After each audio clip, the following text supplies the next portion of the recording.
りたい。ところでひっくり返って出た後何に捕まるわけ？全部できったら元に戻るから大丈夫。一回転ってこと？起き上がるってことね。なんで一回転？ぐるんと一回転してこっちに来る。下に一回落ちる。とりあえずまず出ないとさ。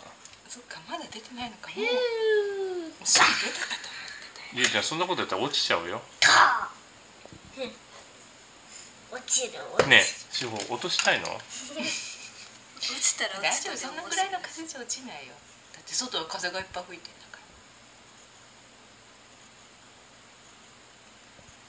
ら。すごいね。取れたやつ取れた。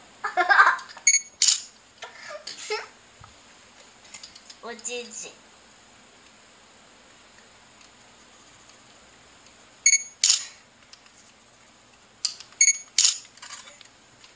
ほら見て、ほら。